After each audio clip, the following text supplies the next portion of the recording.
সকাল সকাল স্নান পুজো সেরে ভালো গৃহিণীর মতন রান্নাঘরে এসে রান্না করা শুরু করে দিয়েছি। তবে এতে আমাকে খুব বেশি ভালো ভাবার কোনো কারণ নেই। এত সকাল সকাল উঠে সব কিছু করে আমি যে ব্রেকফাস্ট বানাচ্ছি তার কারণ হলো শুভম বাড়িতে নেই। শুভম বাড়িতে থাকলে বেশিরভাগ দিনের ব্রেকফাস্টগুলো ওই বানায়। তো বন্ধুরা, আজকে আপনারা সকালের ব্রেকফাস্টে কি খেলেন? হ্যালো বন্ধুরা, কেমন আছেন সবাই? কাবেরীর সাতকার নতুন একটি ভিডিওতে আপনাদের অনেক অনেক স্বাগত জানাই।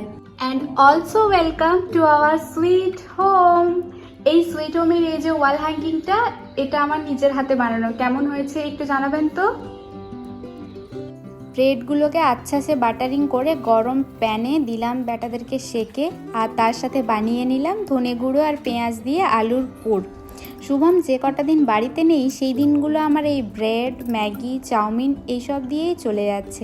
রুটি পরোটার কথা তো আমি ভুলেই গেছি। আর আজকে একটু স্যান্ডউইচ খেতে ইচ্ছে হলো, বাট ফ্রিজটা খুলে দেখি একটাও চিজ নেই। কি আর করবো, সেজওয়ান চাটনি আর এই আলুর পুর দিয়েই চালিয়ে নিলাম। তো এই ব্রেড খেয়ে পেট না ভরায় আমি হাওয়া খেতে ছাদে চলে এলাম। আর ছাদে এসে দেখি ফাটিয়ে রোদ দিচ্ছে। তাই আর দেরি না করে ঝটপট নিচে থেকে জামা কাপড়গুলোকে নিয়ে এসে ছাদে মেলে দিলাম। গতকাল বৃষ্টি হয়েছে, চারিদিকটায় কি সুন্দর ঝকঝক করছে।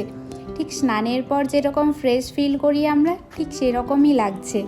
বাগডোগরা থেকে কার্শিয়াঙ্গের পাহাড়গুলোকে বেশ পরিষ্কার দেখা যায় এই যে এখানটা থেকে। আজকে প্রচুর মেঘ রয়েছে, সেজন্য কিছুই দেখা যাচ্ছে না, পাহাড়গুলো সব মেঘেই ঢেকে রয়েছে।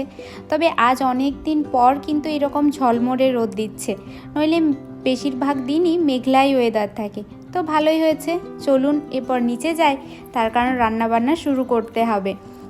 নিচে এসেই ঝটপট রান্না শুরু করে দিলাম, বিকজ ঠিক করেছি বিকেলবেলা শুভমের জন্য একটা ওয়েলকাম কেক বানাবো। ও বলাই হয়নি, শুভম এখন আমাদের সুইট হোমে নেই, তাই আমিও বাড়িতে কয়েকটা দিন এক্সট্রা থাকতে পেরেছিলাম। ও ফিরে আসাটা কনফার্ম হয়েছে শুনেই আমিও ফিরে এলাম। আর বাড়িতে যাবার সময় সব কিছু গুছিয়ে গেলেও এসে তো আবার সব কিছু লণ্ডভণ্ড হয়েই যায়। আর এবার তো হেল্প করার জন্য আমার বরমশাইও নেই, তাই কাজের ফাঁকে ফাঁকে যতটুকু পেরেছি ততটুকু করেও রেখেছি। এই যে ব্যাগপত্রগুলো গুছিয়ে রেখেছি, তবে জামা কাপড়গুলো কিন্তু এখনও অনেকটাই বাকি আছে। এই যে আপনাদের সাথে বকবক করতে করতে আমার রান্নাও হয়ে গেছে। সোমবার দিন বাজার থেকে শাক নিয়ে এসেছিলাম একটু, তাই দিয়ে শাক আলু পোস্ত, গাজর দিয়ে ডাল আর মায়ের হাতের বানানো আমের চাটনি। এই আমের চাটনিটা পরের বছর যতদিন না আমের সিজন আসছে ততদিন চলতেই থাকবে। আমার আমের চাটনি খেতে দারুণ লাগে। দুপুরে লাঞ্চের পর শুয়ে পড়েছিলাম, আর তখনই একটু একটু ঘুমও পেয়ে যায়। হঠাৎই গুড়ুম গুড়ুম মেঘ ডাকার শব্দে ঘুম ভেঙে যায়। আর ঢুলতে ঢুলতে ছাদে গিয়ে যখন জামা কাপড়গুলো নিয়ে আসি, নেমে আসার সাথে সাথে একদম ঝমঝমিয়ে বৃষ্টি শুরু হয়। এই যে মেঘ ডাকছে, এই রে যদি লাইট অফ হয়ে যায়, সেই ভয়ে তাড়াতাড়ি করে সুগার পাউডার আর ক্রিমটা বিট করতে বসে গেলাম। ক্রিম বিট করে বৃষ্টি আবার এনজয় করতে এসে দেখি কয়েকজন আবার ফুটবল খেলতে চলে এসেছে। ভালোই হলো, আমিও ওদের খেলার দর্শক হয়ে বসেছিলাম। শুভম দুপুরবেলা ফোন করে বলল যে ও মেবি আজকে আর আসতে পারবে না। তবে এখন ফোন করে বলে যে ঠিক কনফার্ম না, হয়তো চলেও আসতে পারি। এখন আমি পড়েছি মহাবিপদে। রাতে ওর জন্য রান্না করব না সেটা আমি ঠিক নিজেই বুঝতে পারছি না। ওই যে সব পাখিগুলো দূরে আকাশে উড়ে উড়ে বাড়ির দিকে যাচ্ছে। আমাদের বাড়ি থেকে বেরিয়ে একটু আগিয়ে গেলে একটা বড় মাঠ আছে, সেখানে প্রতিদিনই ফুটবল প্র্যাকটিস হয়। এখানকার সব বাচ্চারাই আমি দেখেছি ফুটবল খেলে, বাচ্চা বড় সবাই। শুধু বাচ্চা কেন বলছি, সকাল বিকেল সুন্দর কালারফুল জার্সি পরে একদম প্রপারলি রেডি হয়ে মাঠে নেমে পড়ে ফুটবল খেলতে।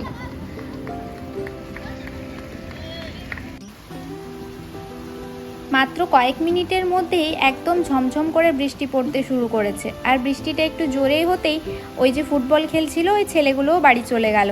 তো আমি একাই বসে বসে শুধুমাত্র বৃষ্টি এনজয় করতে লাগলাম। সকালবেলা এত রোদ দিয়েছে, কিন্তু এখন এত জোরে বৃষ্টি হচ্ছে যে এই যে দেখুন দরজার তলা দিয়ে জল ঢুকে গেছে। তবে ওইসব বাদ দিয়ে আমি আবারও রুমে চলে এলাম আর জানলা দিয়ে মেতে উঠলাম বৃষ্টির সাথে। এখন আর ইচ্ছে করলেও গিয়ে বৃষ্টিতে যখন তখন ভিজতে পারি না, তার কারণ আমার একটুতেই ঠান্ডা লেগে যায়।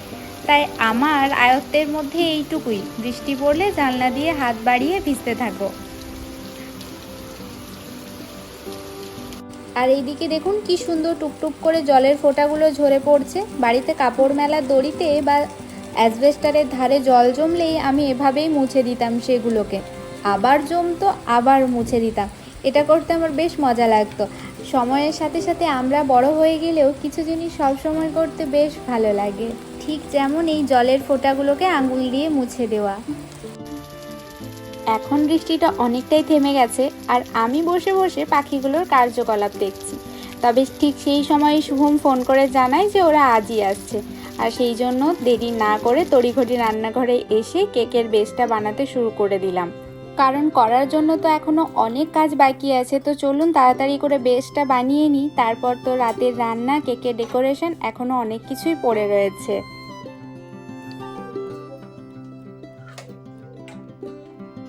তো সব কিছু রেডি করা হয়ে গেছে আর তারপরই ব্যাটারটা বসিয়ে দিলাম বেক হওয়ার জন্য। আর এই সময়টা অনেকটাই ফাঁকা সময় ছিল, তো সেই সময়ে আমি নজেলগুলো চেক করছিলাম। আমি আমার কেকের সেটটার সাথে যে নজেলগুলো পেয়েছি সেগুলো সবগুলো চেক করে দেখাই হয়নি, তবে এখন চেক করে দেখছি যে সবগুলো প্রায়ই একই। তো একই রকম হলেও এগুলো দিয়েই আমাকে কিছু একটা ম্যাজিক করতে হবে যাতে কেকটা খুব সুন্দর দেখতে লাগে। আর সেই ম্যাজিকটা দেখার জন্য অবশ্যই আমার সাথে সাথে ভিডিওতে আপনাদেরও থাকতে হবে। তবে এই যে কীর্তিটা আমি করলাম, এরপর ভাবছি ক্রিমটা কি করব, ফেলে দেব? না, ফেলে দিলে তো নষ্টই হবে, তাই ভাবলাম এটাকে খেয়েই নিই। শুধু ক্রিমটা খেতেও কিন্তু বেশ ভালো লাগে। আর আপনাদেরও যদি আমার ভিডিওটা ভালো লেগে থাকে তাহলে অবশ্যই লাইক অ্যান্ড কমেন্ট করবেন, আর চ্যানেলে নতুন হলে চ্যানেলটিকে সাবস্ক্রাইব করে পাশে থাকবেন। অথবা যদি আপনি ভিডিওটা ফেসবুক পেজ থেকে দেখেন তাহলে পেজটিকে অবশ্যই ফলো করে রাখুন। এইদিকে রাতের রান্না হচ্ছে। শুভম ফাইনালি কনফার্ম করেছে যে ও আসতে পারবে, হয়তো একটু দেরি হবে, হয়তো ওর আসতে একটু নয় অনেকটাই দেরি হবে, তো হোক, সেটা নিয়ে অসুবিধে নেই। এতগুলো দিন অপেক্ষা করেছি, আর কয়েকটা ঘন্টা অপেক্ষা করা খুব একটা বড় ব্যাপার হবে না। ও যে আসছি করে আজ ফাইনালি আসছে, সেটাই আমার কাছে অনেক। এখানে কেকও হাফ প্রসেসিংয়ে গিয়ে হজবরল হয়ে পড়ে আছে। আসলে বিয়ের দিনে লাউ বুনলে যা হয় সেই হয়েছে আমার অবস্থা। লাউ রোয়া কেন বললাম সেটা এক্ষুনি আপনাদের দেখাচ্ছি। সন্ধেবেলায় প্রদীপ দেওয়ার পর আমি কেকটাকে কুকারের থেকে বের করেছি, আর তারপর এই যে স্লাইস করে আমি কেকটাকে ফ্রিজে ঠান্ডা করতে দিয়েছিলাম। তার কারণ কেকটা অনেকটাই গরম ছিল, আর গরম থাকার কারণে অনেক বেশি নরমও হয়ে গেছিলো। এরপর এটাকে যখন আমি ক্রিম দেবো এতে, তো ক্রিমটা ধরতোই না, আর একটা জলের ভাবও হয়ে যাচ্ছিল। সেজন্য আমি ফ্রিজে হালকা করে ঢুকিয়ে দিলাম একে, যে এখন ঠান্ডা হয়ে গেছে আর শক্তও হয়ে গেছে। আমি নর্মালি যতটা হওয়া উচিত, বেশ সফট হয়েছে। তো এরপর দেখা যাক কেকটা কীরকম বানানো যায়। তো চলো এখন রান্নাঘরের লাইট করি অফ। তবে মজার বিষয় যেটা সেটা হচ্ছে যে আমার খিদে পেয়ে গেছে।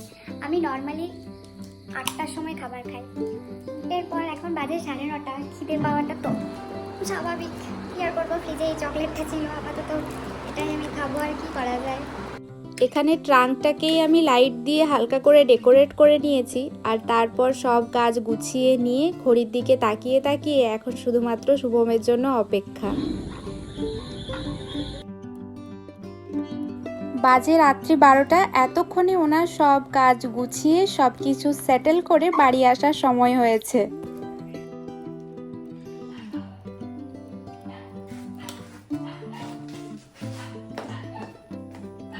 একাই কষ্ট করুক, তোর বউটাও সারাদিন কষ্ট করছে, আস্তে আস্তে এইরকম অত্যাচার। এখানে ব্যাগ ফেলে, এখানে জুতা ফেলে, এখানে ঘড়ি, সব सरप्राइज। कैसे लगा सरप्राइज?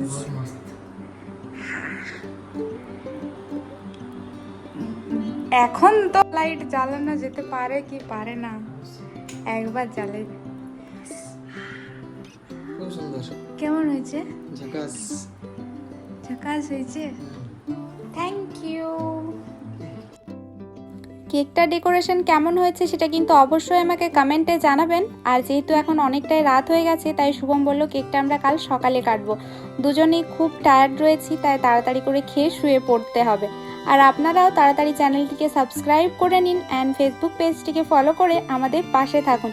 দেখা হচ্ছে খুব তাড়াতাড়ি নতুন একটি ভিডিওতে। ততক্ষণের জন্য সবাই ভালো থাকবেন। টাটা।